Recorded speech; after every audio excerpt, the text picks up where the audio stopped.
Um, dois, três.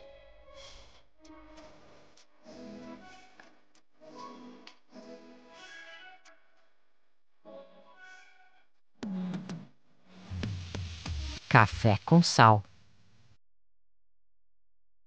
Bem-vindos a mais um episódio do Café com Sal, em sua terceira temporada, agora em 2025, podcast que você já sabe. Fala de carreira, liderança, empreendedorismo.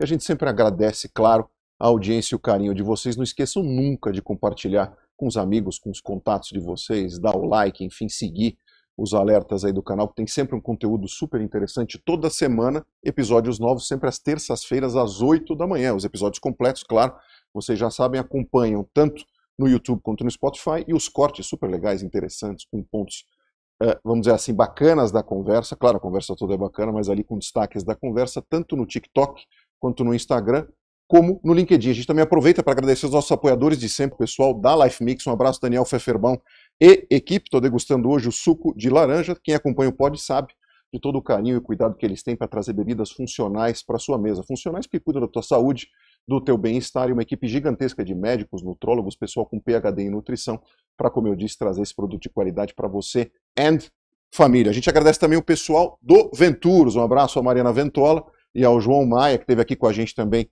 no estúdio do Café com Sal. Pessoal que é do Venturos, como eu disse, esse instituto brasileiro com presença em Campinas, em Manaus e em Atlanta, pessoal, que é realmente surpreendente e está presente no teu dia a dia, Instituto Brasileiro de Desenvolvimento de Pesquisa e de Inovação, e que está presente no teu dia a dia em diversos aspectos, seja na tua compra, quando você faz compra ali com o teu celular na maquininha de cartão, o software está ali, é do Venturos, tomando uma vacina, os insumos que vão na tua vacina, tem visão computacional de olhar de qualidade para esses insumos, é do Venturos. O Venturos está presente no teu dia a dia, no teu negócio, e pode impactá-lo, como eu disse, ultra positivamente. Por exemplo, vou dar um exemplo para vocês: quer criar um e-commerce, quer criar um ambiente de vendas online, quer criar um aplicativo de interação da tua marca, do teu produto, do teu serviço com os teus clientes ou até com outras empresas, conversa com o pessoal do Venturos, www.venturos.org. A novidade agora do Café com Sal é o lançamento do Café com Sal Expresso. Sim, vocês agora têm, a partir de toda quinta-feira, às 8 horas da manhã, um podcast por áudio, só áudio, pessoal, e só no Spotify. Prestem atenção, onde vocês podem mandar perguntas para mim sobre carreira, que eu respondo para vocês diretamente. A gente seleciona as 3 melhores perguntas cada semana para responder para vocês. Mandem as perguntas por áudio no 011 997150018, no WhatsApp do Café com Sal. A gente vai ter um prazer de responder essas perguntas. Vocês acompanham, como eu disse, toda quinta-feira, agora essa novidade, às 8 da manhã. E hoje temos um convidado mais do que especial, meu amigo, tenho muito orgulho de dizer isso, uma pessoa bacanésima e com uma carreira especial também, como eu pude dizer, que é o Ivan Martinho. Ele é presidente da WSL, da Liga Mundial de Surf para a América Latina. Olha que convite especial. Vocês já sabem, com o meu jeito que eu estou vestido e já me conhecem com muita intimidade, que eu sou um praticante do surf quase todos os dias. Se tem algo que eu faço de manhã, quando eu acordo de manhã, é ver como está o swell, né, Ivan? É exatamente Obrigado isso. por ter vindo, meu amigo. Aí, tá aqui a prancha, inclusive, que eu uso. Aliás, o Ivan já tirou sarro, que ela é muito menor do que o meu tamanho, não vai dar para enganar ninguém, mas tudo bem. Olha como a gente ficou cenograficamente dentro do script, tá vendo? Vamos falar não só de surf, mas da carreira dele, também, que é professor de marketing esportivo e de umas principais referências de marketing esportivo no Brasil hoje. Ele vai falar que não, porque ele é humilde, etc e tal, mas é, porque eu sei, isso eu sei, tá sabido. Como vocês sabem, ele é professor na ESPM, na CBF Academy, passou por Fox, Flix Media, Trafic, Time for Fun, foi meu colega na Michael Page. Olha só que loucura, essa foi essa parte que manchou o currículo dele, vamos dizer assim. Ele foi obrigado a conviver comigo. E vai dar uma aula hoje pra gente sobre administração, entretenimento, esporte, liderança, o surf como negócio, e esse momento especial que essa liga está vivendo, não só no mundo, mas especificamente no Brasil, né, Ivan? Ivanzão, obrigado por ter vindo, cara. Que prazer ter você aqui. Já era um sonho nosso ter você aqui, mas como a sua agenda é muito atribulada e você vive viajando para lá e por cá, surfando para lá e para cá, ele conseguiu estar presente. Obrigado. Obrigado pelo convite, ao contrário do que muitos pensam e me perguntam. Meu escritório não é na praia, mas antes disso queria fazer um parênteses. Estou muito impressionado, porque é muito legal estar na frente de um amigo e ver um lado B de um amigo que você conhece há muito tempo. Estou vendo aqui, vocês estão vendo a capacidade, o repertório desse rapaz como apresentador. Parece que essa é a carreira dele. Não, ele faz isso isso nas horas vagas. Então, parabéns, Sal. Que legal e muito boa sorte nesse novo, não tão novo já empreendimento, já está na terceira temporada. Terceira Eu temporada. também sou podcaster, sei Sim, fala que teu é podcast. desafiador fazer, encontrar as agendas e tudo mais. Está adorando aqui a estrutura, o cuidado, tudo isso que você faz. Então, parabéns desde já, muito legal mesmo. E também, óbvio, sou consumidor desde que você me falou que ia começar o podcast, a gente falou de agendar, tenho sido audiência frequente, gosto muito das conversas, aprendo muito. Muito legal ver você à frente de um projeto tão bacana. Cara, só posso te agradecer. Eu fico feliz que isso está gravado, porque assim, vindo de você, para mim, é de fato um privilégio. Eu não falo isso de brincadeira, você é um cara que sabe que eu gosto muito de você, a gente não se vê sempre, mas sempre ficou esse contato positivo, essa amizade. E o fato de você ter me chamado de rapaz já foi muito legal. Pouca gente me chama de rapaz. Boas memórias. Boas memórias, e eu fico feliz de você estar aqui, cara, porque de fato eu também, igualmente, da mesma forma que você tem, eu tenho um orgulho gigantesco, não só de ser teu amigo, mas de te conhecer e da carreira que você está desenvolvendo, te vendo brilhar. Eu sou fã do teu trabalho e a Obrigado. gente vibra quando os amigos estão tão bem como você. Falando em estar bem, e já entrando, como diz outro, na vaca fria, né? Você é um cara da onde eu conheço da época que você não era do surf, né? E é muito legal olhar para trás e falar assim, cara, onde está o Ivan, presidente da WSL, World Surf League para a América Latina, fazendo um trabalho belíssimo, e a gente vê nas mídias o tempo todo. Você é um cara que hoje é eu diria um presidente ou um CEO da era dos CEOs que são, e é importante que sejam influencers em relação a não só o produto, mas a marca e ao esporte. Acho que você tem um papel, um advocacy muito importante em relação a isso. Mas sabendo que você não veio do surf, eu quero já abrir e te fazer uma pergunta. Tem muita gente que vai te procurar, e eu tenho certeza que te procuram, querendo trabalhar contigo, né? É porque o surf sempre foi um esporte que diria que está presente no Brasil, mas não necessariamente na mesa do brasileiro, ou na cara do brasileiro. Mas que chega para você e fala assim, Ivan, eu quero participar, quero trabalhar com surf. O que esse cara precisa ter? Porque eu imagino que só paixão pelo surf não é suficiente, né? Olha, eu acho que o que a gente tem feito nos últimos anos é desenvolver bastante o lado de negócio da indústria. O surf, como esporte, existe desde sempre, por assim dizer, né? No Brasil, o Brasil que tem mais de 7 mil quilômetros de costa, é um esporte muito praticado, masculino, feminino, meninos, meninas, no Brasil inteiro. Então, é um esporte democrático, óbvio, tem lá a prancha de maior valor e tudo mais, como qualquer esporte, se for tênis tem o equipamento de maior valor e tudo mais, mas também tem, como é o caso do próprio Ítalo Ferreira, que começou a surfar na prancha de isopor, na tampa de isopor da caixa de peixe lá do pai dele, ou eu mesmo, que quando era garotinho, surfava na prancha do sorvete Iopa. Lembra que você Sim. trocava nos palitos e tal, e eu tinha lá, me lembro que a primeira prancha de surf que eu tive foi uma prancha de isopor da Sorvete Iopa do Guarujá, que era quando eu ia. Você está me lembrando da alergia memória que eu peguei no peito por causa do isopor da prancha, e minha mãe, Dona Olga, que Deus a tenha, teve que cobrir com tecido a prancha. A prancha, porque meu peito ficou efetivamente ralado. Dava alergia, sem dúvida nenhuma, mas você ganhava, lembra dessa prancha? Então, é isso. Então, é um esporte, obviamente, super democrático. Era a prancha e o frisbee. E o frisbee, muito divertido e tudo mais. Então, você trocava os palitos e tal. Então, óbvio, sempre teve essa história da prática. O ponto de vista como qualquer esporte de alto rendimento, à medida que você começa a promover, você vai buscar a audiência das pessoas, você vai buscar a atenção. Um país como o Brasil, especialmente a América Latina, ele já é muito ocupado, o tempo das pessoas, quando você fala de esporte, ele é bastante ocupado pelo futebol, do ponto de vista de consumo. Do ponto de vista de prática, óbvio, o futebol é o esporte mais praticado.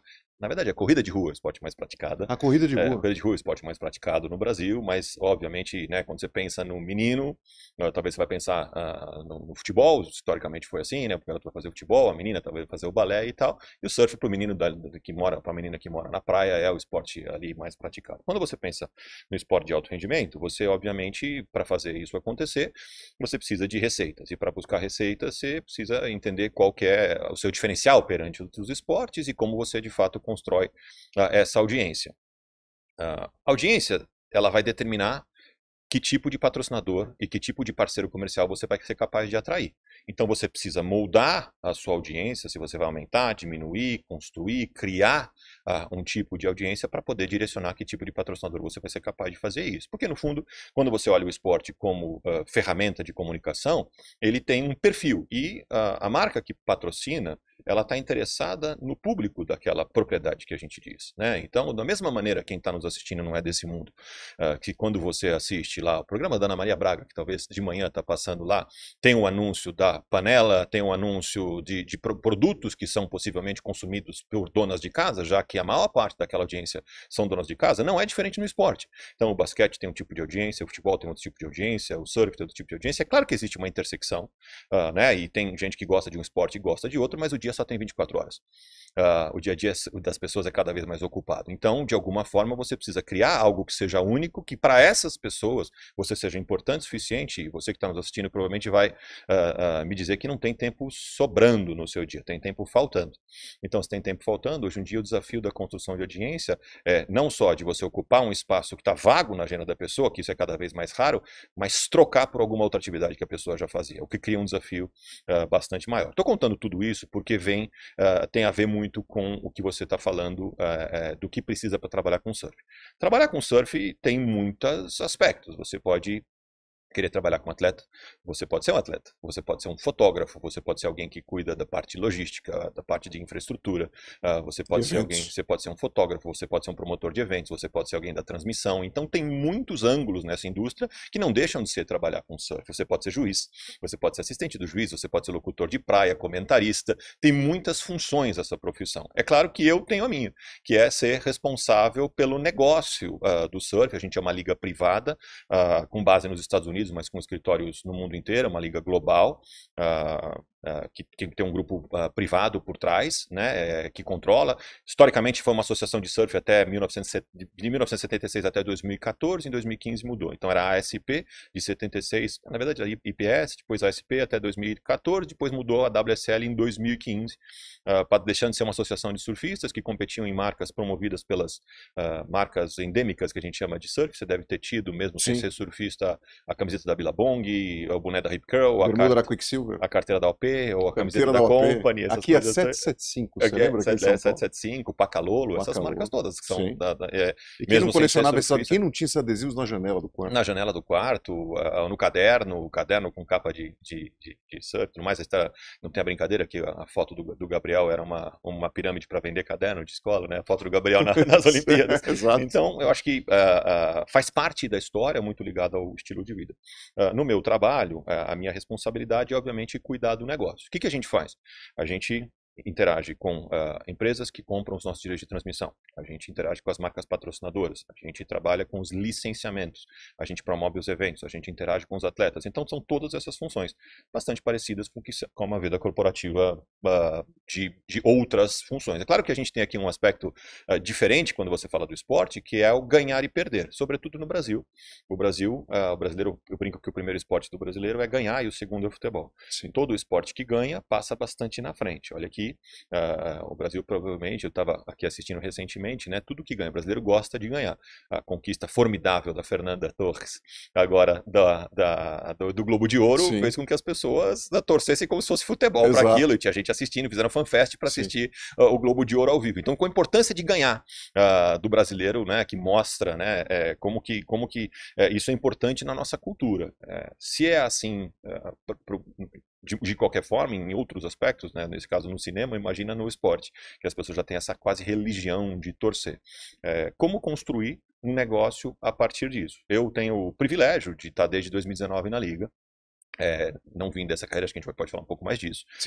Trabalhei já com esporte e tudo mais, mas originalmente fiz essa transição para o mundo do esporte lá em 2009 e a minha vida hoje ela se assemelha bastante do que é uma cadeira corporativa, que é um mix de experiências diversas, mas a capacidade de se adaptar ao mundo do esporte. Então é sim um negócio, mas tem outras características e fundamentos que não se assemelham a um formato convencional corporativo. Então essa capacidade de ser adaptável, né? De aprender rápido, de ter a humildade de aprender rápido, porque muitas vezes você vai avançando na tua carreira, você cria talvez uma certa ideia que você está pronto para os próximos desafios. Quando você entra num novo desafio, não. Você tem novas regras, você precisa entender que essas novas regras não necessariamente as suas fórmulas vão ser capazes de resolver. E obviamente a capacidade de você construir uma autoridade construir seu espaço, estabelecer as conexões certas, relacionamentos sólidos com esse ambiente que você está passando a dialogar e vai passar a fazer parte com respeito, sabendo que você chegou depois, sabendo que tem nomes importantes e sabendo que eu cheguei no surf e acho que a gente tem conseguido ter mais vitórias do que derrotas, mas a grande verdade é que já tinha um grupo grande de pessoas que já tinha construído vários dos pilares dessa indústria, e o que a gente tem como inspiração é essa geração incrível, vencedora do Brasil, que nos últimos 10 anos ganhou 7. Então, o mantra ali para o meu time é esse. A gente tem essa missão, essa inspiração de fazer um trabalho fora da água tão bom quanto os atletas fazem dentro da água. E até fazendo, cara, vocês viram que o homem é um tsunami, né? Impressionante. Essa entrevista vai ser uma delícia. O que tem de conhecimento e fala é uma loucura. Olha só. Teve aqui o Rodrigo Vicentini, que também tem um amigo com C. Com C e depois da com NBA, S. depois com S. Também é meu amigo. Também. Uma gangue, né? E acho que a gente falou muito na época da NBA, que a NBA teve um pulo, um salto, do ponto de vista de marketing, principalmente quando ela assumiu as personagens. Né? E, por exemplo, você pega uma NFL, a cara dos jogadores não aparece, elas estão debaixo de um capacete. Então você não consegue trabalhar os personagens tão bem assim, você trabalha o quê? As marcas dos times. O time ali é o mais importante, até porque é um conjunto gigantesco de pessoas. O surf você tem essa possibilidade de trabalhar personagem. Né? E quando a gente olha, por exemplo, o Brasil com essas vitórias, esse momento único que a gente está vivendo, que a gente tem inúmeros. Quantos são? 4 campeões mundiais? 4 campeões e alguns mundiais. mais de uma vez. O Gabriel Medina 3 vezes. E a Tatiana agora com esse desempenho olímpico espetacular. E terceiro esse ano já foi vice-campeão mundial. Exatamente. A gente consegue, como você falou do Gabriel com o negócio da foto e da venda dos cadernos. Hoje a gente consegue entrar no ambiente das personagens também. Né? Isso também é um ponto positivo hoje para a Liga, principalmente aqui no Brasil, porque você tem uma humanização também dessa atividade. Claro. Você tem esses heróis, né? Exatamente isso que você estava falando, esse depoimento que você estava dando. Sem dúvida, como você fala, se o brasileiro gosta de ganhar, a gente tem uma geração tão vencedora, aliás, diferente de qualquer esporte, porque especialmente em esportes individuais no Brasil, a gente teve muitas gerações. Você que gosta de esporte, você lembra da Paula e da Hortência no basquete, você lembra do Oscar no basquete, lembra do Falcão no futsal, no Anderson Silva no UFC, no Ayrton Senna na Fórmula 1. Vôlei. É que um vôlei esporte coletivo, esse talvez tenha ainda mais competitivo, né? Mas esses esportes todos, João do Pulo, Joaquim Cruz, tudo, né? O próprio Rui Chapéu na sinuca. Rui Chapéu, o apelido do meu pai te apelidava de René Chapéu. Então essa coisa toda, assim, olha como é importante, a gente lembra de esportes através de uma figura que praticava. Então ídolos são muito importantes para a construção de um esporte. A gente, de novo, tem a felicidade de ver o Gabriel Bortoleto entrando de volta, agora na Fórmula 1, trazendo o brasileiro de volta ao grid. A gente tem o Vini Júnior como o melhor do mundo, a gente tem o João Fonseca como promessa, assim como a Bia Haddad, João Fonseca chegando agora, a Bia Haddad já mais aos 4, 5 anos no tênis, em evidência e assim por diante. Então olha o quanto à medida que conquistas direcionam a atenção direciona a audiência leva a maior exposição, ocupa mais espaço na mídia, mais gente se interessa por conhecer aquela história e tudo mais. É uma coisa, é retroalimentado, né? Você ganha primeiro para depois eu te chamar para você ser convidado aqui no meu programa. É dificilmente ser o contrário, né? E as pessoas se interessam depois que você fez a conquista. Tem muita gente que conheceu o João Fonseca em dezembro. O João Fonseca já é um grande garoto de base já há 3, 4 anos. Os atletas um monte de gente conhece, já sabem. Que a gente viu agora, se destacando nas Olimpíadas, o Calderano, as meninas do judô, etc. Mesmo exatamente. Então, mas a mídia, de fato, acaba dando mais espaço para as conquistas. Ídolos, sem dúvida nenhuma, fazem toda a diferença. É muito importante que no nosso trabalho, a gente tenha um trabalho de coordenação, de construir esse espaço né, cada vez maior junto com os atletas. Né? Então, aproveitando para dar espaço, aproveitando para ampliar o espaço deles, porque no fundo o atleta, a principal função dele é competir e ganhar, e já é difícil fazer isso, né? Direcionar a vida para isso. Cada vez mais, sobretudo porque eles também têm seus patrocinadores, isso vale para atleta de qualquer esporte, eles precisam se tornar criadores de conteúdo para conseguir ter seguidores e justificar engajamento e tudo mais para suas marcas patrocinadoras, que olham sim o Instagram, o TikTok deles como medida de desempenho para renovar ou não renovar, ou até mesmo para fechar um patrocínio. Então, tão importante hoje quanto você conquistar troféus e medalhas é você ter uma base de fãs que te sigam, que você possa... A sua plataforma pessoal ser sustentável e rentável. Faz a diferença para você conseguir fechar e ter esses patrocinadores. Se você é o melhor atleta que conquista, que tem o seu troféu, a medalha, a referência na categoria, mas você não faz nenhum tipo de trabalho nas suas redes sociais, ou seja, você não tem a sua audiência é de terceiros, a sua audiência é do canal que transmite você competindo, então é possível que eles vão comprar o direito de transmissão de ver você competindo e não você, de fato. Porque aquela audiência não é sua, a audiência é do outro. Sim. Então, olha que interessante isso, esse fenômeno que as redes sociais trouxeram. Então, sem dúvida nenhuma faz a diferença para você conseguir construir uma plataforma esportiva e ocupar espaço. Como eu falei, a pauta da mídia esportiva, vamos falar de Brasil, é muito ocupada. E cada país tem a sua história. Os Estados Unidos tem as suas 4 grandes ligas. Olha lá o futebol agora tentando de novo uma nova onda com o Messi, com o Suárez, com toda a turma que está jogando lá, tentar ocupar espaço na cabeça do americano, que já é super ocupada pelas 4 grandes ligas. Não é um trabalho fácil, os caras tiveram que fazer o melhor do mundo para jogar lá e continuam fazendo esse investimento, né? Já tinham tido o Beckham lá atrás. Não é novo esse esforço nos Estados Unidos. Já tinha tido o Pelé no Cosmos. Olha quantas vezes o futebol, com essa influência latina, futebol jogado com os pés, né? Que eles chamam de soccer, tentou já crescer nos Estados Unidos. Então olha como é difícil ocupar espaço de uma agenda que já está ocupada. Aqui no Brasil a gente vê muito isso no futebol, é mais monotemático, era até então mais monotemático. Então obviamente você ter ídolos como a gente tem e ter esse diferencial no surf de vários nomes e não somente um nome, como eu citei, sem dúvida faz toda a diferença. Então, é tão importante quanto a gente saber como utilizar essa atenção para ampliar o nosso espaço, 365 dias por ano, não somente quando a gente está competindo, até porque a notícia de ganhar ou perdeu, ela é perecível, né? Você fala e ganhou, amanhã ganhou, mas daqui a pouco não tem. Então agora... Não, e a norma, as pessoas esquecem isso, desculpa te interromper, Claro. é não ganhar. Pois né? Exato. Isso, por exemplo, está acontecendo, por exemplo, com o Guardiola agora, que de repente pode haver a possibilidade dele não ganhar. Eu ainda não acredito, que sempre dá um jeito desse cara ganhar alguma coisa. Mas assim, no futebol, 19 times perdem, um só ganha. O normal é perder. O normal é perder. Claro, mas essa cultura não é muito bem entendida pelo Brasil. Sim, no Brasil. No Brasil essa cultura não é muito bem entendida. O normal é perder, mas essa cultura não é muito bem entendida pelo brasileiro. Então, essa combinação de fatores traz um holofote, é sempre isso que eu digo. A maneira como a gente aproveita, então ganhar não é o final da história, ganhar é o começo da história. E sendo o começo da história, as portas que se abrem a partir das conquistas, a maneira como a gente tem a capacidade de atrair essa atenção e contar outras histórias, no fundo o esporte, do ponto de vista de consumo, é um entretenimento, é sobre contar histórias, é inspiração, é diversão, é emoção, é paixão, são todas essas coisas. A maneira que a conquista chama atenção. A partir desse momento que chamou atenção, a gente vai falar, vem cá conhecer mais histórias, não é só sobre ganhar. Olha quem é esse atleta na vida dele, olha o exemplo que ele dá, olha o instituto social que ele tem, olha o que o surf ensina, olha as nossas iniciativas de sustentabilidade, de igualdade, já que a gente paga a premiação igual para homens e mulheres, olha o estilo de vida do surf, de lifestyle, que traz o surf, que sempre trouxe uma verdade, contei aqui a história da camiseta que você usava sem ser surfista.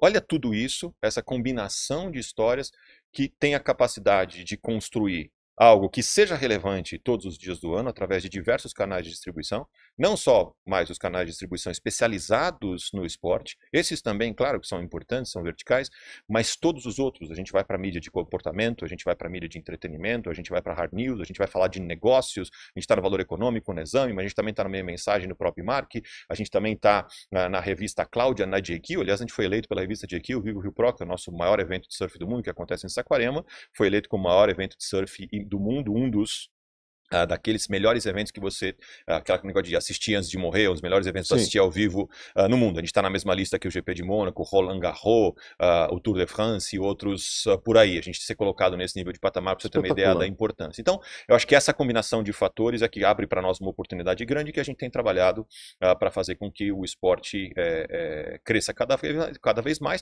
E o dia que essa geração não mais estiver competindo, o Gabriel tem 30 anos, os atletas, o Felipe, o Adriano agora até já se aposentou, mas o Felipe, o Ítalo Ferreira, o próprio Iago, a Tati, a Silvana Lima, são atletas na sua faixa entre os 25 e 30 anos. Vamos supor que eles compitam, espero eu, mais 10 anos. Uma hora eles vão parar, como qualquer atleta de alto rendimento, uma hora para.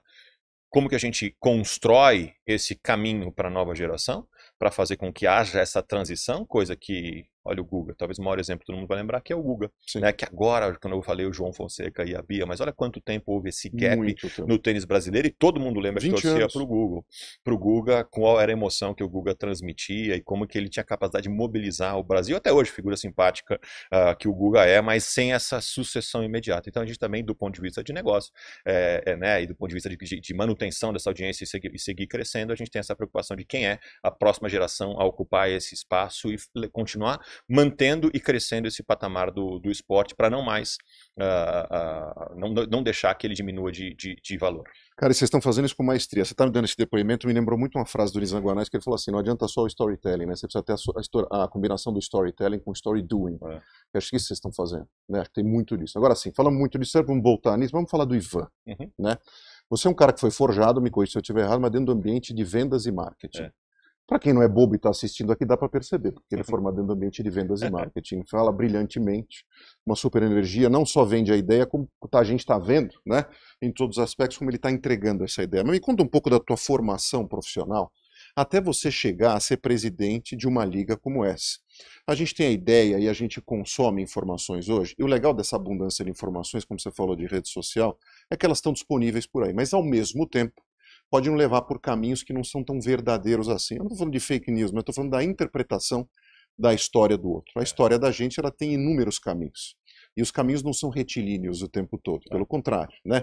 A forja, né, desse caráter, dessa percepção de mundo, de vida, de negócio, desse gestor, que é você, a gente vai falar também isso, desse líder, vem de experiências pelas quais você passou e projetos que você desenvolveu, que muitas vezes deram certo, não deram. Conta um pouco da tua forja como profissional e das diversas escolas que você passou, eu já citei algumas aqui, mas que te trazem hoje, você ligando os pontos para trás, como diria o Steve Jobs, fazem você ser um cara hoje não só viável, como sustentável e de muito sucesso.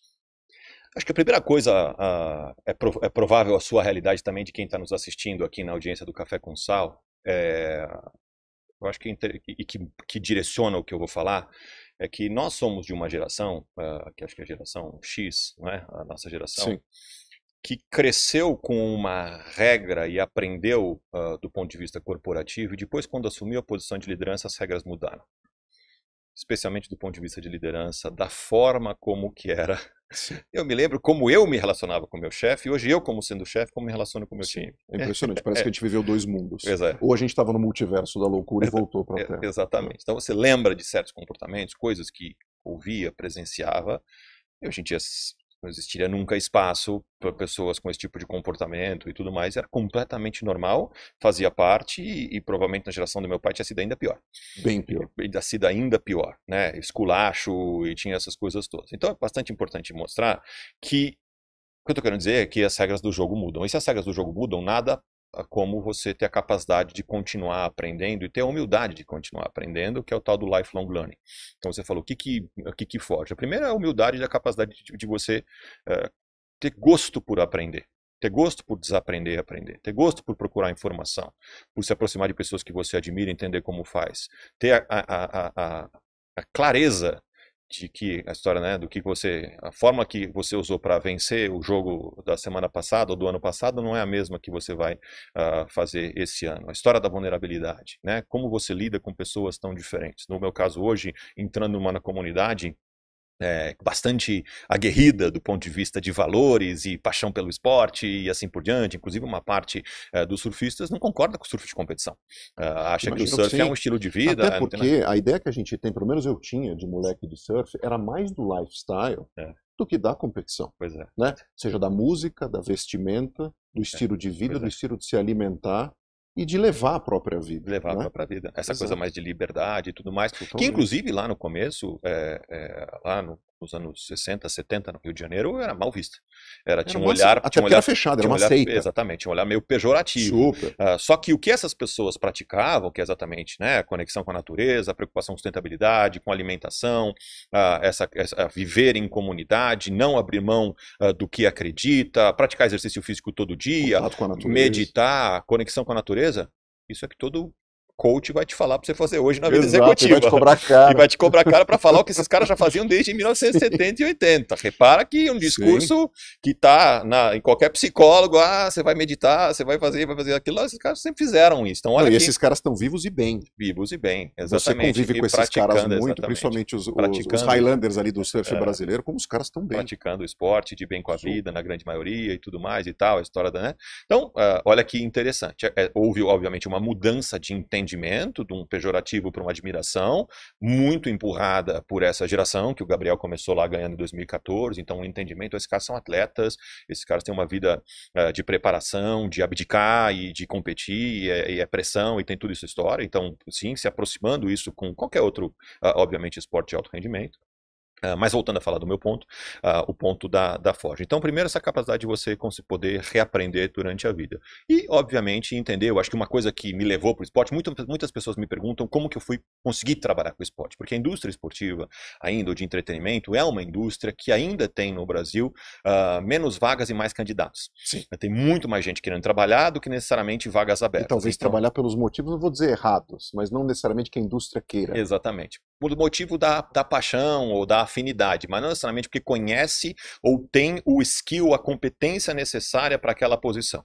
Eu acredito que o que me levou para conseguir fazer essa transição, eu tinha voltado dos Estados Unidos, tinha sido lá expatriado pela Michael Page, na volta dos Estados Unidos é que eu fiz essa transição e fui trabalhar na Time for Fun, que é uma empresa que tem várias propriedades de entretenimento, então faz shows, festivais, teatro e também na época já fazia Stock Car. Hoje não mais, Stock Car acabou sendo vendida, mas na época, quando eu cheguei lá, 2009, também tinha Stock Car, foi meu primeiro contato com a propriedade esportiva.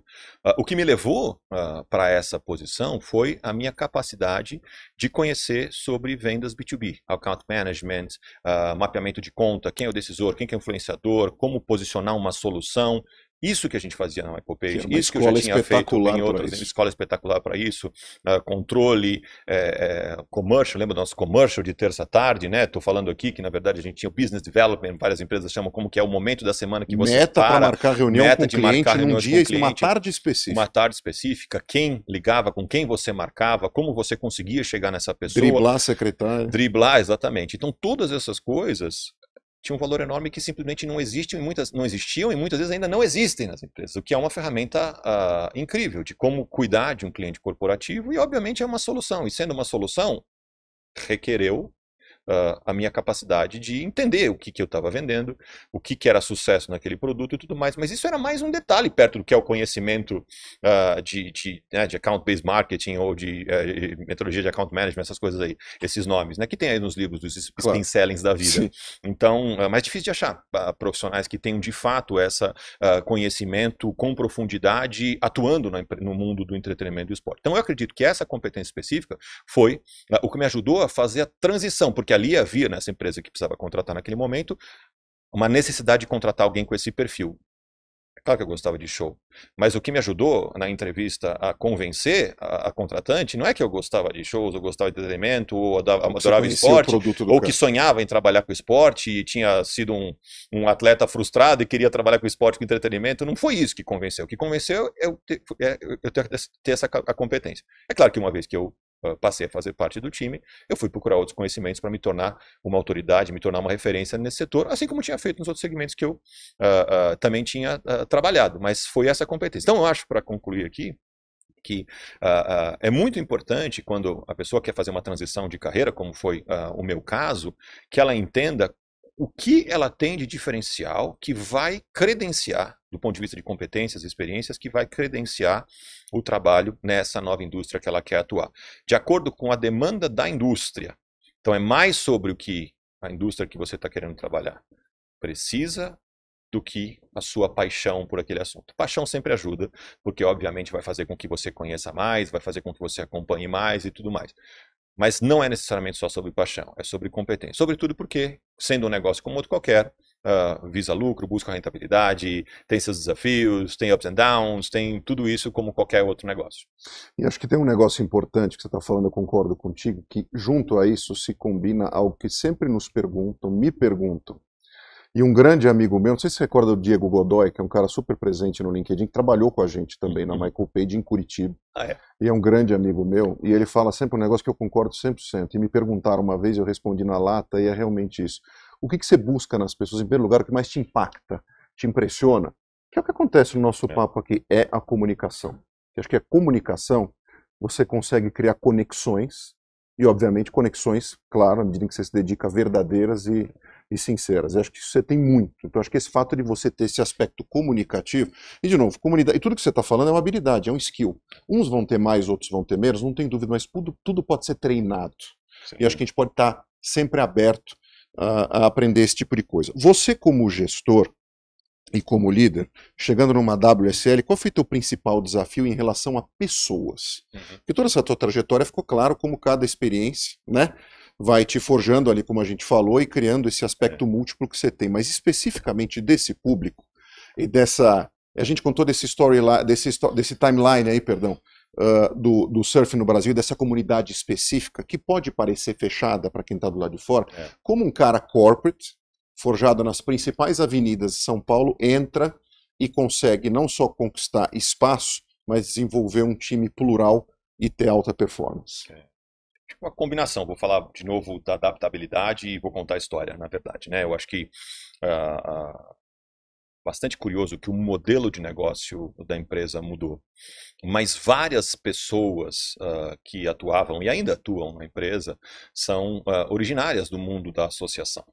Então, veja, sobretudo da parte técnica, 100% é o time originário do mundo da associação. E uma associação, ela não trabalha com o mesmo tipo de receita do que a liga trabalha, não tem dono, não tem o mesmo nível de pressão. A associação basicamente tinha uma receita necessária para conseguir fazer o gerenciamento do dia a dia e possibilitar que os atletas se organizassem a ponto de competir nos eventos que eram promovidos pelas marcas de surf. Isso funcionou assim até 2014, depois houve uma mudança no modelo de negócio, aquisição dos eventos por esse investidor, e construiu-se então um modelo de liga, criando exclusividade de competição dos atletas nos eventos que passaram debaixo do mesmo guarda-chuva CWSL. Estou dizendo isso porque a grande parte das pessoas que são do time que eu assumi, são pessoas que têm mais de 30 ou 40 anos de experiência profissional. Olha só. Trabalhando com surf, gerindo atletas e promovendo os eventos no Brasil. Com fórmulas feitas, com verdades construídas, né? Então, de repente, eu cheguei lá, como você falou, com uma experiência muito mais corporativa, né? Obviamente, claro que já conhecia de esporte, conhecia muito desse mundo. E eu acho que a primeira coisa que eu fui capaz de fazer foi focar no que eu sabia fazer melhor. E o que eu sabia fazer melhor era exatamente isso que eu acabei de contar agora. Era ir para o mercado, posicionar a marca, vendas e marketing. O que eu melhor sabia fazer, que é o tal do long hanging fruits lá nos primeiros 100 dias do Michael Watkins, não é isso? Então, mas o que eu tenho que fazer aqui para mostrar que eu vim para somar e não começar já a mudar o jeito que as pessoas trabalham, porque eu acho que isso não vai ajudar em nada. Então, a primeira coisa que eu fiz foi me concentrar no que eu melhor sabia fazer e, com alguma sorte, conseguir bons resultados já logo no começo, trazendo boas marcas e tudo mais. Então, isso já deu para mim, eu acho que um certo respeito. Primeiro, me preocupei em ganhar o respeito, me preocupei em entender, mas antes de mudar qualquer coisa, ainda que eu discordasse de alguns mecanismos, ou já visse que não poderia ser assim para sempre, eu não posso me preocupar com isso agora, eu preciso me preocupar primeiro em mostrar que eu vim para somar com esse time e não vim para destruir nada. Porque, obviamente, quem recebe, a pessoa, sobretudo na posição de liderança, morre de medo. Claro. Quem é essa figura? Qual é a agenda dela? De onde veio? Vai trocar todo mundo? Vai demitir? Criam-se fofocas? Tudo isso. Então a primeira coisa que eu fiz foi isso. Acho que tendo conseguido alguns bons contratos e tudo mais, a turma já entendeu. Falou, esse cara chegou para ajudar. Não quer dizer que todo o temor foi embora, mas já entendemos que ele tem alguma coisa que pode ser positiva para todos nós. Afinal de contas, nós temos agora um chefe, né, que está nos Estados Unidos e que está requerendo exatamente esse resultado. Né? Não é mais somente você fazer os eventos, é sobre realmente gerar receita, construir, ocupar espaço, é um business, como outro qualquer. E aos poucos, ganhando essa confiança, para conseguir fazer essa gestão. Como eu falei, esporte de comunidade. sempre, quando você é um outsider, vamos dizer assim, tem um aspecto da desconfiança que é normal, é do ser humano. Claro. Né? As pessoas passam a história da curva da mudança, tem o diferente. medo, depois a negação, até a aceitação, e isso tem a ver com a sua capacidade de se conectar com as pessoas, de conversar, de construir confiança, de entender que você sim tem a sua opinião, mas você não está ali para prejudicar ninguém, né? E que muitas vezes decisões difíceis têm que ser tomadas, porque você é gestor e você também tem metas e foi contratado na entrevista de emprego, você prometeu ali algumas coisas que você iria fazer e sabe, né, como eu tendo feito uma mudança de carreira, eu trabalhava na Fox, que depois foi adquirida pela Disney, eu estava abrindo mão disso para poder ir para a WSL, então era algo que né, tinha que dar certo, né? Eu fiz essa transição, não queria que desse errado. Então eu acho que essa combinação de fatores e me tornei talvez um estudioso. Hoje tem uma turma, né, que trabalha comigo, vários, né, estão com a gente até hoje. Falam que, puta, como é impressionante, como que depois de 6 meses eu passei a dar entrevistas e falar sobre a WSL e tudo mais, como é impressionante como você conhece do assunto, parece que você está 5 anos aqui. Mas por quê? Porque eu me tornei um surf nerd, eu estudava tudo, conhecia história, fui saber quem eram os nomes, porque eu conhecia do esporte, mas não com essa profundidade de quem trabalha. Eu, como eu falei, era um praticante quando eu era garoto e tudo mais e tal, depois por conta do meu tamanho fui fazer outros esportes, mas sempre gostei, tive uma simpatia, e sendo professor de marketing esportivo, o movimento do surf desde 2014, ele chamava muita atenção, né? Isso já era 2019, mas há 5 anos eu já acompanhava muito o surf também, porque o movimento do surf com o Gabriel, depois ali na época era o Gabriel, que ganhou 14, o Adriano Souza, o Mineirinho, ganhou 15, depois o Gabriel ganhou 18 e o Ítalo em 19. Eu entrei ali antes do Ítalo ganhar, no começo do ano de 2019. Eu já acompanhava sobre essa ótica como um curioso que acompanhava o que acontecia no mercado, né? E a gente lá nos canais da Fox Sports e da ESPN transmitia à época o surf também. Então eu já acompanhava, era um produto que era que fazia parte lá do portfólio. Então eu acho que essa combinação de fatores, de me tornar um especialista, um expert, a ponto até, Sal, depois de um ano eu fui me formar juiz. Eu estudei e tirei uma certificação de juiz de surf. Não porque necessariamente tinha talvez vocação ou mesmo talento para ser um juiz de surf, mas eu fiz o curso e tirei a certificação para entender o esporte sobre outras óticas. Voltei a praticar o surf, ir para dentro da água, ficar conversando. Pegava poucas ondas, mas ficava conversando, entendendo um pouco melhor. Para quê? Sem essa prerrogativa de que eu conheço como as coisas funcionam. Não, a minha prerrogativa é eu não conheço e eu vou atrás de conhecer, ouvir, para depois construir uma opinião e a partir daí tomar decisões. Acho que isso mostra coisas impactantes do teu perfil, que eu sempre achei, porque é o seguinte, você lembrou da Michael Page? É um business que, apesar de você ter equipe, etc e tal, e metas compartilhadas, ele é um business muito individual em vários aspectos. Mas mesmo naquele ambiente individual, eu sempre vi você como um giver. Sabe? Isso me lembrou muito o livro lá, O Dar e Receber. Eu esqueci o nome do autor, a gente vai buscar aqui na edição depois, mas é um livro excelente que ele mostra estatisticamente, sem spoilers, mas que quem chega mais longe normalmente são os givers, ao contrário dos takers que ele fala, né? Então os givers vão mais longe. Acho que se você sempre foi um cara giver, é um cara muito intenso nas tuas coisas. E acho que esse aprendizado todo que você teve, esse download rápido, vamos dizer assim, dessas informações, acho que vem muito desse teu aspecto. O fato de você ser um giver, mas ao mesmo tempo ter uma intensidade gigantesca de mergulhar nas coisas. Falando em marketing esportivo, que você de fato, como eu anunciei aqui, e é verdade, você é uma das principais referências no Brasil hoje, você falou 2014, 2014 é um ano meio que marcante e de quebra de marketing esportivo no Brasil, pelo menos da minha... Eu tive um papo aí esses dias, a gente falava muito de, por exemplo, de experiência, você falou de futebol, né?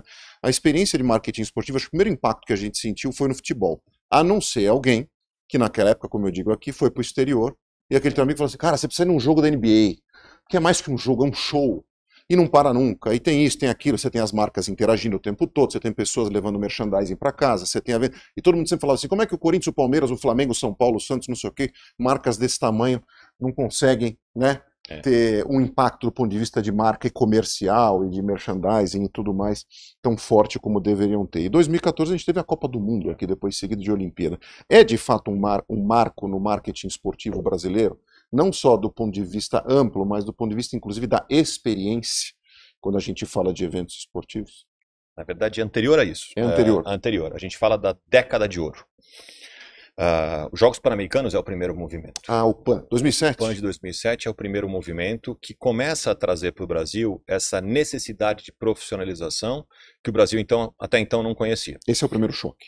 Você lembra que para ir no jogo do Timão você tinha que pegar fila ali no Pacaembu? Sim. Muitas vezes eu tive que assistir de pé, mesmo tendo um lugar. Pois e de pé, fora da cadeira. Pois é. Então tinha que pegar fila, e aí tinha negócio de cambista, ou seja, a gente brinca, né, que eles faziam tudo para você não ir, mesmo assim eles iam, que mostra o torcedor ia, fazia tudo para você não ir, mas mesmo assim você insistia e ia no jogo, porque mostra o tamanho da paixão, tratava o consumidor de uma forma completamente diferente, onde qualquer curso de coach de internet hoje vai falar para você tratar o teu consumidor, pede para sair, cara, vai embora, não quero você aqui. Tem fila, é caro, cambistas, chega na tua vez não tem mais ingresso, não tem troco na bilheteria, é perigoso, é perigoso amendoim no máximo, ou pernil lá do lado de fora, né?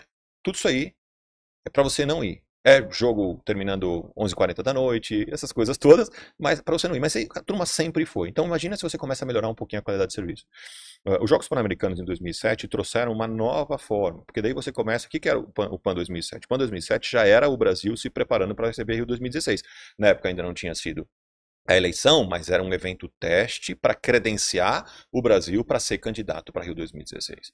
Então, ali no PAN, eles foram montar um time de gente que tinha experiência de ter trabalhado em outros países, gente com conhecimento corporativo, mas para entregar um evento com um nível que o Brasil nunca tinha feito até então. Por quê? Porque o PAN bem executado credenciaria o Brasil a ser um bom candidato para receber o Rio 2016. Então, já no PAN 2007, a gente já teve isso, aconteceram outros eventos, a indústria trouxe um dinheiro novo, patrocinadores passando a pagar um ticket muito maior do que pagavam, um novo nível de audiência, um novo nível de hospitalidade, recepção, ticket digital, tudo isso.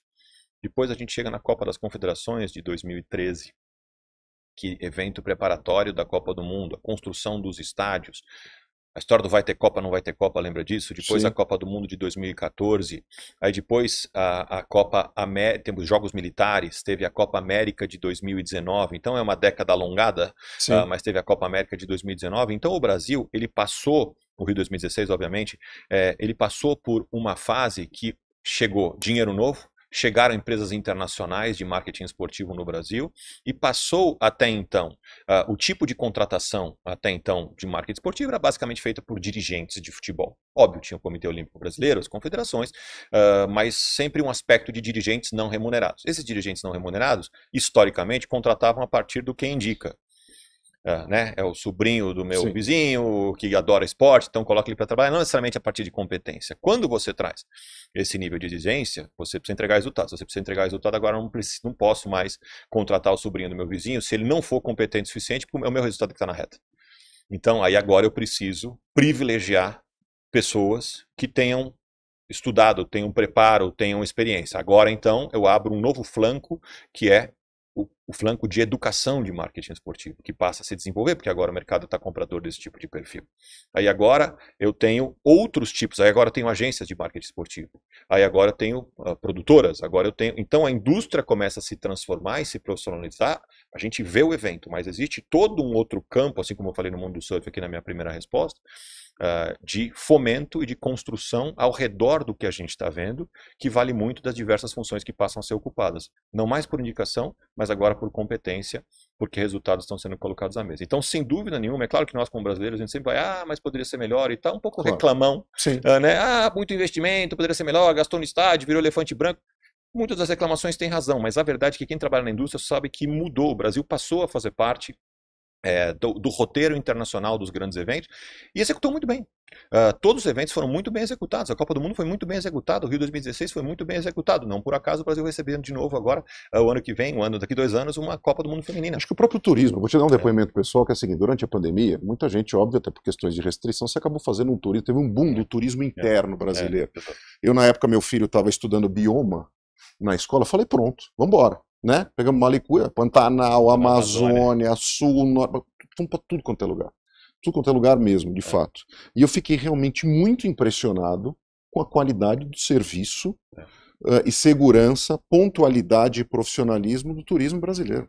Impressionante. Até porque eu estava em lugares que normalmente, pelo depoimento dos prestadores de serviços locais, você só tinha gringo. Só gringo frequentava esses lugares, o brasileiro não ia. E agora o brasileiro estava indo, e o brasileiro impressionado com a qualidade de serviço. Então, sempre tem um impacto positivo, acho que cultural do público brasileiro, mas também de treinamento dos profissionais para esse E mercado. paraísos até então desconhecidos. Você vê o que está acontecendo agora com o kitesurf no Nordeste brasileiro. Exato. Eu acho que a pandemia fez com que muitos praticantes históricos de esporte na neve, inclusive brasileiros, né, que viajavam muito para praticar esporte na neve, aqui na América do Sul, na Europa, nos Estados Unidos, por conta de restrições pandêmicas, tiveram que viajar para dentro do Brasil e encontraram no kitesurf um substituto, talvez até mais bacana Sim. do que. Olha o que o kitesurf está movimentando a teams. Lá, o cara, Nossa, eu tive em Atins, cara, eu fiquei mal de eu não fazer. Pois é. Porque tá todo mundo fazendo. Tá todo mundo eu falei, fazendo. não vou me arriscar, Gente né? de Porque todas uma as certa idades. idade você fala assim, eu não vou me Gente meter. de todas as idades. Impressionante. Homem, mulher, menino, menina, senhor, senhora, todo mundo fazendo. E olha a hotelaria que está construída, o aeroporto de Jericoacoara, ali os hotéis boutique, hotéis de rede, resorts. Olha o que está acontecendo por conta da prática esportiva. Sempre teve evento. Sim, naqueles lugares. verdade. Sempre teve evento. Sim, já diria Desde Dilma. sempre, exatamente, sempre teve evento. Mas olha só o que foi descoberto e como nesse caso ainda, mais um esporte mais ainda de prática esportiva, menos de ídolo ou de transmissão, mas um esporte de prática, assim como é a corrida de rua, como está movimentando e fomentando, canalizando, né? A gente fala de catalisando investimentos naquela região, inclusive de grupos internacionais que já viram a oportunidade e estão trazendo. Tem um monte de gringo no Nordeste brasileiro, turismo internacional, que sempre foi um dos grandes calcanhares de Aquiles do Brasil, de atrair o turista internacional com dinheiro para gastar. Rio de Janeiro, eu acho que é quem mais atrai, Foz do Iguaçu também atrai bastante turista internacional, o resto sempre foi um turismo meio interno de brasileiros. Então, acho que o kite, por exemplo, é um exemplo super recente de como um esporte é capaz de catalisar e crescer uma região. Você é professor de marketing esportivo e dá aula em grandes escolas, né? Inclusive não só em São Paulo, no Rio também, acho que em outros lugares do Brasil, palestras, etc. e tal. Imagino que a demanda seja grande.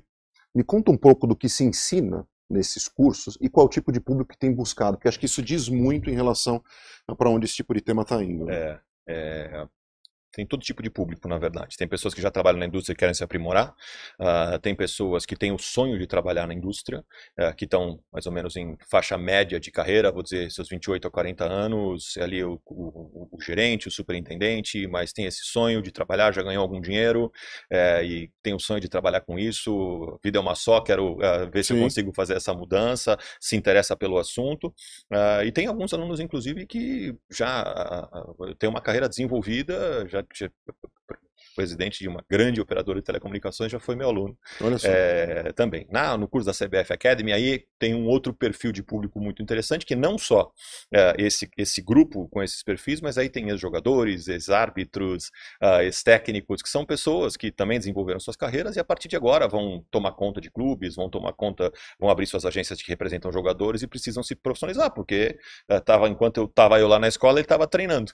Né? Então, e agora ele precisa correr atrás. Então eu dei aula para quase todos os tetracampeões mundiais. Olha só. Imagina meus ídolos, né? Quer dizer, você entra no mar, o cara entra na sala de aula. Exatamente. Então essa é uma coisa super interessante assim para mim dar aula para esse tipo de perfil e são aulas sempre super divertidas. O que a gente ensina sobre no mundo dos negócios do esporte é o que fala, né? O que é o esporte sobre a ótica de negócio.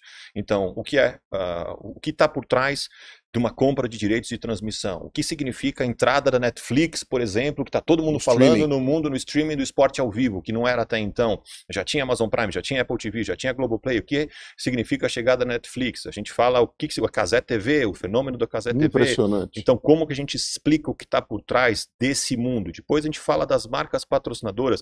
Você falou dos cases de marketing esportivo, você lembra do seu arquirrival? O case que durante muitos anos as pessoas só lembravam do marketing esportivo do case de Palmeiras Parmalat. Exato. Que sempre foi um case super do Brunoro, lá atrás, um dos grandes, genial, históricos do marketing esportivo brasileiro. As pessoas durante muito tempo só lembravam desse case, o que é muito legal, porque o case realmente de fato é muito bom, mas por outro lado, durante muitos anos só esse era lembrado. Exato. Então olha a carência, né? Então essa dinâmica da indústria, é óbvio, além do networking, a possibilidade de você ter continuidade de consumir conteúdo da indústria, e muitas pessoas, especialmente essas que querem entrar na indústria, eu acho que um pontapé e tanto da pessoa entender o que é os doces e amargos também dessa indústria. Ali a gente fala a verdade, chama convidados e tudo mais. Tem gente de todo tipo, os cursos costumam ser super divertidos, e eu acho que eu me dedico, como você falou, a história de Seguiver é algo realmente que eu acredito. A nossa indústria, Sal, Uma indústria que ela, um dado, para você ter uma ideia, quando a gente fala de patrocínios, do ponto de vista da relação de marcas com o esporte, ele acontece através dessa disciplina que a gente chama de patrocínio. Sim. Quando você pensa em marketing digital, você tem 1,5 milhão de cursos disponíveis em qualquer tipo de escola. Até porque os dados são abundantes. São abundantes, então tem, né, tem a história da moda, todo mundo quer saber disso e tal. Quando você fala de outros tipos de marketing, branding, sei lá, outras disciplinas do marketing, você tem curso para sempre. Patrocínios, que é uma das cadeiras, obviamente a gente fala de marketing esportivo que vai além de patrocínios, mas para citar o exemplo de patrocínio, não faz parte da grade curricular obrigatória de nenhuma graduação de publicidade e propaganda. Graduação de publicidade e propaganda não tem patrocínio. Não ensinam.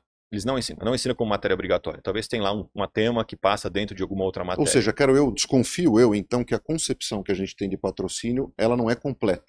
Sem dúvida nenhuma. O brasileiro ainda entende patrocínio como visibilidade de marca. Marca na camisa, marca no backdrop, marca na placa. Marketing esportivo é muito além disso. Patrocínio é muito além disso. O brasileiro entende isso. Isso faz com que diminui a importância e a complexidade e parece que todo mundo então entende o que é patrocínio. Porque se você diminui a complexidade, se você for... É raso assim. É claro que é. Né? Então, esse desafio que a gente ensina também é que existe uma complexidade por trás e quem faz direito, que não é por acaso que o Real Madrid tem 20 e poucos patrocinadores, mas só 2 na camisa. Não é por acaso. Assim, a NBA só agora, poucos anos aceitou com a placa no campo, a placa na quadra, e depois veio para cá com 1 centímetro desse tamanho. E uma fortuna. Então, e uma fortuna. Por quê? Porque tem outras formas de você associar essa propriedade que vão além da visibilidade de marca. Não quer dizer que a visibilidade de marca é ruim ou a awareness é ruim, não é isso. Mas quer dizer que existem outras formas de você se conectar com essa propriedade e falar então com esse público consumidor, que são esses fãs, de outras formas para conseguir atingir cada objetivo. Como tudo é uma ciência, né? Assim, se você tiver com dor no joelho, você vai se consultar com um ortopedista, você não vai se consultar com um oftalmologista. Claro. Existe especialidade nessa história, existe estudo, é uma ciência como qualquer outra. Então, a gente ensina isso nesses cursos, ensina o que está por trás dessas decisões de negócio e especialmente é sempre tão, tem essa sensação de descoberta em sala de aula, porque as pessoas muitas vezes não imaginavam. Por quê? Porque nunca viram isso nem na graduação. Então, me dedico a fazer a da aula, me dedico também, a gente tem um podcast que fala sobre o tema, o podcast que eu patrocinei. Patrocinei o podcast do Ivan. A gente também vamos gravar agora a 6ª temporada. A gente tem, eu escrevo, né, na Exame, na Máquina do Esporte, e também agora vou lançar um livro esse ano, que já está pronto. Qual a previsão? Já tem ideia? Não pode falar? Previsão logo depois do Carnaval, eu acho. Estou falando com a editora, mas o livro já está pronto, ficou muito legal. Então, para falar do tema, essa ideia de que a nossa indústria, acredito eu, que requer compartilhamento de conhecimento. Tem muito cara faixa preta, muita gente que conhece do assunto, tem um monte de gente que eu admiro na indústria e que aprendo também. Muitos deles têm acesso a essas pessoas, eu aprendo, mas não é todo mundo que tem a paciência de compartilhar conhecimento. Muitas vezes essas pessoas acham que compartilhar conhecimento é sinal de fraqueza, porque se agora eu compartilho o que eu sei, então o outro fica sabendo e pode passar na minha frente. Eu acredito no contrário, eu acho que uma indústria forte, as pessoas que fazem a indústria precisam ter essa capacidade de compartilhar, não só para fortalecer a indústria que a gente trabalha, dar esse tom de profissionalismo. Muita gente ainda acha no Brasil, quando eu falo trabalho com esporte, puta, mas é meio ruim, né? Sim. As pessoas ainda têm essa impressão. Meu pai, quando foi atleta, nos anos 50, era coisa de vagabundo. Meu pai foi atleta profissional, bicampeão mundial pela Seleção Brasileira de Basquete, era vagabundo. Pois é. E provavelmente tinha uma impressão de que era mal organizado. Aquilo é mal organizado, é meio bagunçado, né? As pessoas têm ainda algumas, sobretudo as gerações mais antigas, têm essa impressão que o esporte no Brasil ainda é bagunçado. Cabe a quem? Cabe a quem trabalha na indústria mostrar que é diferente. Mostrar que a atração de novos talentos, o garoto ou a garota que está lá se formando nas melhores escolas e tudo mais, trazer essa pessoa para ela querer trabalhar na indústria, ajudar essa indústria a continuar crescendo, se fortalecendo, se expandindo, assim como faz tecnologia, assim como faz tão bem os bancos, assim como faz tão bem outras empresas que têm essa capacidade de atrair esses talentos. E falando em atrair talentos, a gente também fala, obviamente, de marketing esportivo, de atrair marcas, né? Quando a gente fala especificamente do mundo do surf, a gente tem dados de awareness do surf no Brasil, ou de pessoas que são impactadas pelo surf no Brasil, versus quem é praticante, entre aspas, usuário? Tem. 45 milhões de pessoas se interessam pelo surf no Brasil. 45 milhões. 45 dados do Ibope Repucon. 25 milhões se declaram fãs, 4 milhões praticam. Olha só. Esses são os dados. Tá? E olhando para esses dados, qual que é a tua projeção? Se você pensar, olha o tamanho do que a gente chama de TAM, que é o Total Addressable Market, é o total do mercado endereçável. Se 4 milhões praticam, mas 45 milhões têm algum motivo para assistir surf, ou gostam ou têm simpatia pelo esporte, a gente tem 90% de chance de crescer. Esse é o potencial. Esse é o tamanho do potencial. Impressionante. Um marco importante da Olimpíada foi justamente ali o momento do Gabriel Medina. Acho que aquilo é um marco do ponto de vista do que a gente tem a percorrer em relação ao aculturamento. Né? Porque o cara, você teve que postergar inúmeros dias de competição porque você está lidando com questões climáticas, não tem o que fazer. Não tem inventar, né? Você está ali no meio da natureza, tem onda, tem onda, tem onda, tem onda. E no dia que teve onda, o cara não conseguiu pegar a onda dele. Aí teve um monte de brasileiro querendo jogar pedra na televisão, o cara falou, essa é porcaria, não quero ver esse negócio, que tipo de esporte é esse? Quer dizer, claramente você via ainda um público grande, o grosso desse público, que está aí o potencial justamente, que tem o awareness do surf, mas não sabe efetivamente o dia a dia da competição surf. Né? Você acha que isso foi um marco importante, apesar de você ter tido esse ruído na época, mas importante em relação ao caminho a percorrer? 48 milhões de pessoas assistiram nesse dia ao vivo na Globo. O Gabriel conquistar a medalha de bronze e a Tati conquistar a medalha de prata. 48 milhões de pessoas é o dado da Globo TV aberta, horário nobre. Isso faz com que o surf tenha sido o esporte mais assistido da Olimpíada. Olha só. Mais de 40 modalidades, o surf foi o esporte de maior audiência. Claro que a maravilhosa Rebeca ganhou o ouro e tantos outros atletas fizeram isso, mas eles estavam de manhã, que é o momento menos, não é no horário nobre. Então, essa combinação fez com que o surf tivesse sido o esporte de maior audiência da Globo. Não tem gente que assiste futebol e não sabe nem o que aquele cara de preto está fazendo correndo para um lado e para o outro. Sim. Fazer parte da conversa, Sal, fazer parte do happy hour, do almoço, virar comentário, gerar conversa nas redes sociais é algo importantíssimo para qualquer esporte que normalmente a gente só vê no futebol.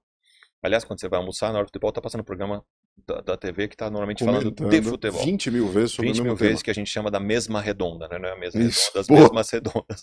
Então, esse negócio, se a gente tem fatos no esporte que fazem com que a Tati Weston Webb, de repente, tem 48 milhões de brasileiros de todos os tipos assistindo, torcendo. Que linda essa menina, que incrível, que talentosa, que corajosa, qual a história dela, olha que coisa incrível.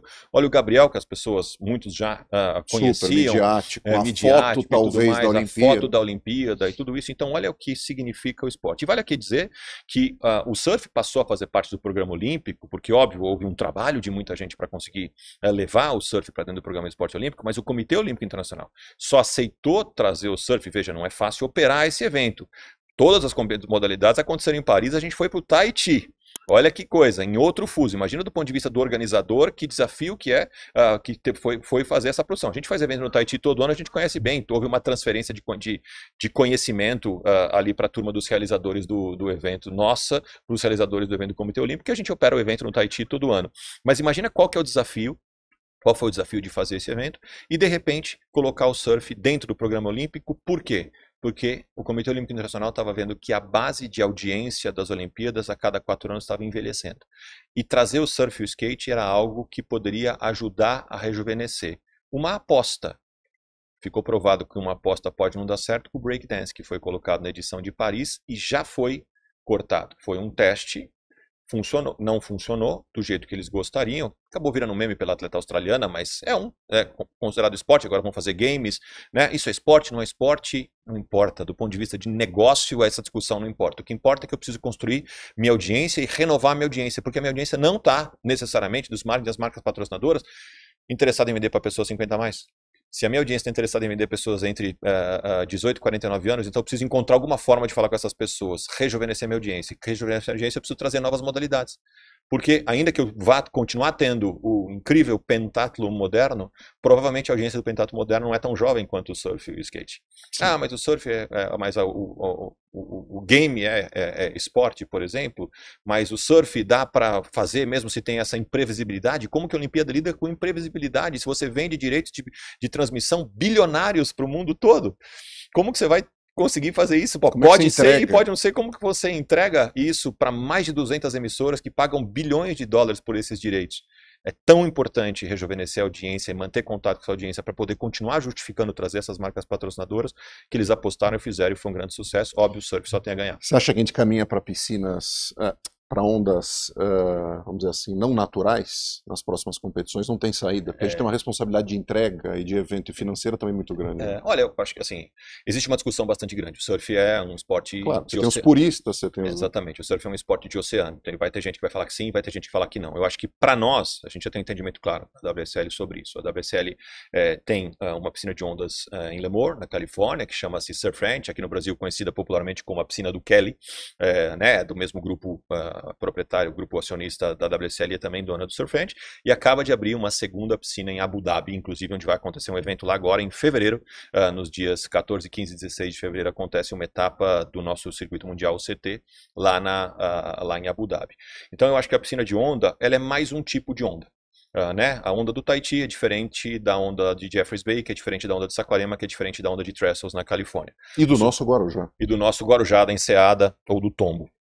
Então, o surfista completo, o campeão mundial, a campeã mundial é aquele que sabe ser mais regular, consegue ter melhores resultados combinados todas essas ondas, né? De acordo com as regras lá que a gente tem, obviamente. A piscina de onda é mais um tipo de onda. Agora, obviamente, do ponto de vista de negócio, não estou falando do ponto de vista esportivo, do ponto de vista de negócio, especialmente aqui no Brasil, que muito em breve vai ser o país com o maior número de piscinas de onda do Brasil, só que em São Paulo 2, no interior a Praia da Grama, o Surfland em Garopaba, já foi a Boa Vista Village ali também no Boa Vista, já foi anunciada várias outras piscinas que estão sendo construídas. O surf passou são investimentos caros, né? São investimentos altos. De elite. Passou a fazer parte de um tipo de público que até então estava muito associado ao hipismo, ao tênis e ao golfe. Exato. Esse tipo de empreendimento só tinha tinha esses três esportes. Então o surf agora passou a também dialogar e ser percebido como um esporte, não, sempre foi um esporte democrático, a gente nunca vai abandonar isso, mas passou a trazer também esse público que é o público consumidor histórico do tênis, do golfe, do hipismo, que era basicamente o que existia dentro desses condomínios de alto padrão. Isso abre todo um novo leque de oportunidades para nós, de audiência, de marcas patrocinadoras e tudo mais, que até então só faziam esses esportes. Para finalizar, não abusar do teu tempo, você acha que a gente caminha para algo que de novo, de orelhudo, como diz o outro, que está fora do mercado, vê a FIFA fazendo há muitos anos, de você só não ficar no consumo altíssimo de 4 em 4 anos e consumir aquilo todo dia. A gente com o surf quer chegar nesse ambiente também. E acho que, independente dos outros esportes também, que são olímpicos, etc e tal, ou tidos como sazonais, até porque não são, né? Por exemplo, quem trabalha com atletismo sabe que tem a Diamond League, tem outros eventos super legais, espetaculares, mas como diz o outro, né? O pessoal liga a TV para ver o Grand Slam, né? O planejamento do surf está ali no nosso dia a dia também, mais do que só nas grandes competições? Sem dúvida. O que a gente fala, quando a gente fala em mídia e consumo, a gente fala de alcance e frequência. Então, com quem você fala, com quanto mais gente você fala, com que frequência você fala. Qual que é o grande problema das Olimpíadas? Explica a minha resposta. O grande problema das Olimpíadas, e muitos dos atletas olímpicos, eles competem, têm aqueles minutos de fama incríveis, mas depois pouca gente passa a falar deles, já ali em agosto, setembro, e muitos, se você perguntar hoje para as pessoas, sair aqui na rua e perguntar, me conta quais foram os brasileiros que ganharam medalha, provavelmente as pessoas não vão lembrar o nome de todos. Faz 6 meses que aconteceu, menos 6 meses que aconteceu as Olimpíadas e tantas conquistas maravilhosas, conquistas de uma vida. De uma vida e única. Você pega o cara da marcha atlética, o Brasil nunca foi medalhista. Nunca pensou em marcha atlética, nunca pensou que poderia ser medalhista em marcha atlética, histórias maravilhosas, inclusive. Então, olha só, se você acontece esse tipo de feito, esse tipo de conquista e esse tipo de esquecimento, mostra a importância de você estar sempre lembrando. E sempre lembrando não tem a ver com aumentar necessariamente o número de competições, mas tem a ver com como que você consegue contar histórias que vão além da competição, para continuar fazendo parte da vida das pessoas. A temporada de beisebol tem mais de 80 jogos, a temporada de NFL só tem 16 jogos na temporada regular. E mesmo assim eles conseguem de algum jeito fazer parte da sua vida, do fã da NFL, todos os dias do ano. Então, cada esporte vai ter um formato. A NBA tem mais de 80 jogos antes dos playoffs. Mesmo assim, né? Mas tem uma época do ano que eles não estão lá, né? Que não estão no ar. E você está consumindo a NBA de alguma forma. Porque eles falam de draft, eles falam de um monte de coisa que vai além do que está acontecendo nas 4 linhas da quadra. A mesma coisa vale para nós. A gente tem que ter essa capacidade, obviamente, de fazer as melhores histórias durante a competição. Esse é o nosso negócio, a melhor competição, as melhores ondas dos melhores atletas. Mas quando a gente não está no ar, com os eventos, ou não está on, como na nossa linguajar, a gente tem a capacidade de continuar cativando e continuar sendo relevante para essas pessoas através de outras histórias, sejam relativas à competição, sejam relativas a quaisquer outros assuntos que conversem com o nosso DNA de marca dos 4 pilares que eu falei agora há pouco. A partir disso, a gente está no Always On, que é o 365 dias por ano, falando de surf e se aproveitando, distribuindo isso em diversos canais.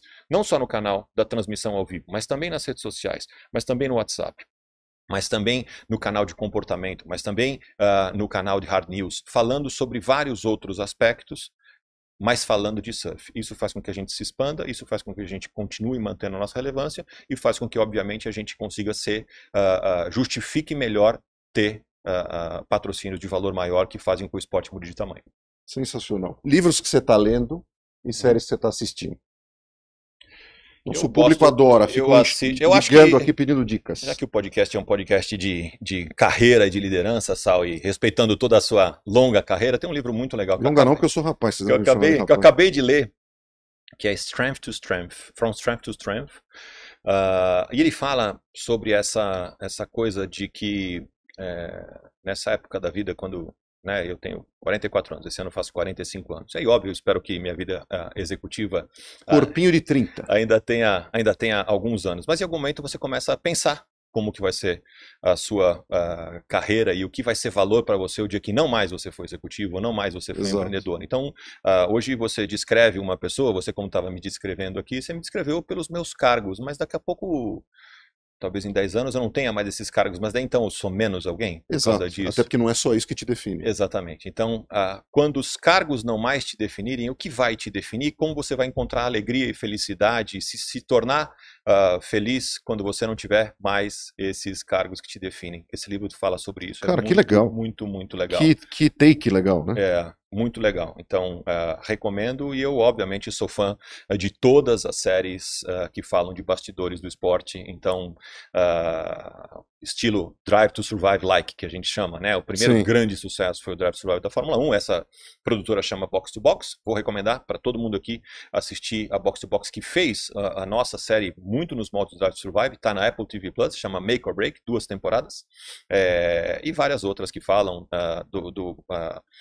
do tênis, né, que chama Breakpoint, mas também todas essas outras séries, a série que fala do golfe, que está na Netflix, a série que fala do track and field, né, da velocidade e tudo mais, do atletismo, que está... Tem até de CrossFit. Do CrossFit, que está ali, então que mostra um pouco do que é a vida de trás das câmeras e mostra o que é a vida do atleta. Essa preocupação com a saúde mental, algo que na nossa época ninguém falava de saúde mental, quando você estava lá, o teu gerente, o teu diretor não se preocupava com a sua saúde mental. E no esporte então, imagina, né? Você no depoimento do Ronaldo Fenômeno, entra lá e joga, amigão, resolve aí pro Brasil. Resolve aí pro Brasil. Então, essa coisa da saúde mental, o quanto isso é importante, né? E esse aspecto dos bastidores que é tão apaixonante. Então, eu sou um super consumidor desse tipo, e recomendo que quem gosta de esporte, e não necessariamente quem gosta de esporte, mas quem gosta de histórias, consuma. E de gente. Porque quem gosta de gente e desenvolvimento e tudo isso, porque ali é uma forma de você entender quem são os seres humanos por trás desses heróis. Meu amigo, que prazer. Obrigado por ter vindo. Que delícia te rever. O mais legal disso tudo é te rever e essa aula que você deu hoje aqui. Que bom te ver tão feliz, realizado. Obrigado. Parabéns. Estourando por aí. Parabéns. Pô. Viu? Imagina, se quiser deixar um recado para a turma, falar de rede social ou do teu podcast, fica à vontade. Tá ótimo, obrigado pelo espaço. Se você gostou do papo, a gente tem o nosso podcast que eu patrocinei, que tenta ser tão legal como o Café com Sal. A gente também escreve no Exame e a gente pode se conectar nas redes sociais, no LinkedIn, no @IvanMartinho. Então, prazer estar aqui, Sal, parabéns mais uma vez. Obrigado por Feliz tudo, de ver você estourando e fazendo sucesso também no seu lado B. Delícia, muito bom te ver. Turma, espero que vocês tenham adorado essa aula de marketing esportivo, de vida, de percepção, de comunicação, de self-awareness, de tudo aqui que a gente aprendeu, inclusive sobre o mundo do surf, que claramente o Ivan é testemunha, do qual eu faço parte há muitos anos. Vocês podem ver não só pela minha cara, meu bronzeado, mas também pela minha vestimenta. Obrigado de novo pela audiência de vocês. A gente se vê sempre, todas as terças às 8 da manhã, tanto no Spotify quanto no YouTube. Agora com novidade, o Café com Sal Expresso, todas as quintas-feiras, às 8 da manhã.